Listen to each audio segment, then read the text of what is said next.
नमस्कार प्यारे विद्यार्थियों। एक महत्वपूर्ण सूचना आपके साथ साझा कर रहे हैं कि रेलवे ग्रुप डी में जो टेक्निकल डिपार्टमेंट में आईटीआई थी, जो अनिवार्य थी, पहले 2019 में उन्होंने लागू की थी। 2022 में भी नोटिफिकेशन दिया था, 2024 में दिया था, लेकिन 2025 के 2 जनवरी को उन्होंने हटा दिया कि भाई अब टेक्निकल और नॉन टेक्निकल कोई भी पोस्ट है ग्रुप डी की यानी लेवल 1 की, उसमें 10th पास फॉर्म भर सकता है।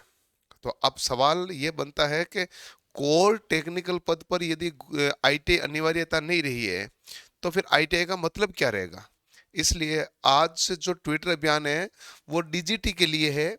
डीजीटी जो आईटीआई करवाती है, जो आईटीआई का सिलेबस जारी करती है, आईटीआई जो होती है इसी के अधीन होती है। एनसीवीटी, एससीवीटी, आप देखते हो कि 2 प्रकार का आईटीआई रहती है ना, एनसीवीटी और एससीवीटी, वो इसके अधीन होती है। इस यही कौशल इंडिया के तहत सभी को आईटीआई करवा रहा है। सब कुछ ये डीजीटी तारीख जारी करता है, डीजीटी एडमिशन लेता है, डीजीटी एग्जाम करवाता है, डीजीटी आपको सर्टिफिकेट देता है कि आप भाई कौशल बन गए हैं। तो डीजीटी से ये पूछना चाह रहे हैं कि आपने कह दिया कि आप इलेक्ट्रिशियन बन गए, बहुत अच्छे बन गए, सर्टिफिकेट आपने दे दिया, आपने फिटर वाले को दे दिया, आपने डीजल वाले को दे दिया, ये काम कहाँ आएगा जहां टेक्निकल पद पर तो इनको मान्यता ही नहीं है, इनकी अनिवार्यता ही नहीं है। जब हम केवल 10th पास थे, बच्चों का यह कहना है कि जब हम केवल 10th पास थे तब भी हम ये फॉर्म भर सकते थे। आईटीआई करने के बाद इसमें क्या हुआ? कुछ हुआ क्या? नहीं हुआ। नहीं हुआ तो फिर आप आईटीआई करवा क्यों रहे हो? हमने, और रही बात है कि आप कहोगे सर डीजीटी थी इसमें क्या करें, ये तो रेलवे ने हटाया, तो डीजीटी को आईटीआई के बच्चों को सपोर्ट तो करना चाहिए। डीजीटी का पहले नाम भी डीजीईटी था, इंप्लॉयमेंट देता था, इंप्लॉयमेंट के बारे में था। अब उन्होंने ई हटा दिया कि इंप्लॉयमेंट तो हम नहीं देंगे, लेकिन भाई इंप्लॉयमेंट के लिए सपोर्ट तो करो कम से कम। तो आज का ट्विटर अभियान ये था कि भाई डीजीटी तुम ही आईटीआई करवा रही हो, तुम ही से हमने आईटीआई किया, तुम ही हमें सपोर्ट नहीं करोगे तो आईटीआई वाला बच्चा कह रहा हमने आईटीआई की क्यों है। आईटीआई वाले बच्चों का अलग अलग तरीके से बहुत सारा रोना चीजें हैं, मैं बताऊं कैसे। जैसे राजस्थान में भर्ती है, अब केवल 216 पदों पर आई टेक्निकल हेल्पर भर्ती। यूपीपीसीएल में लंबे टाइम से डिमांड चल रही है, वैकेंसी आ नहीं रही है। बिहार में 6 साल के बाद में आई है 2000 पदों की भर्ती।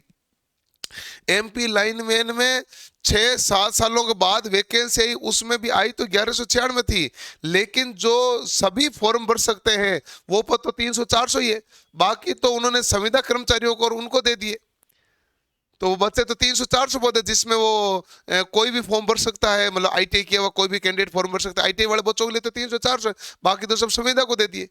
तो अब आईटीआई वाले बच्चों कह रहे हैं कि तुम रोडवेज में वैकेंसियां ले नहीं रहे हो, पीएसयू में वैकेंसियां नहीं के बराबर हो गई, मेट्रो में तुम वैकेंसियां ले नहीं रहे हो, एक रेलवे था यहां पर भी तुमने रोड़ा और अटका दिए। और डीजीटी से यही पूछ रहे हैं भाई साहब आईटीआई करके किधर जाएं, क्यों करें आईटीआई? कौशल इंडिया में हमने कौशल सीखा, मिलेगा क्या कौशल? कौशल को अप्लाई कहां करें? और अप्लाई करने लिए कम से कम आप तो सपोर्ट करो हमें, ताकि हम अपने कौशल को अप्लाई कर सकें। तो इसीलिए ये ट्विटर अभियान है।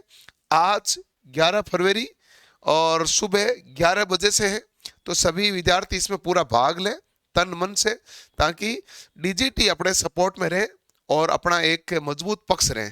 उसके बाद 14 तारीख को केट की सुनवाई है, देखते हैं केट की सुनवाई में क्या होता है, यहाँ आगे का क्या स्टेप लेना है।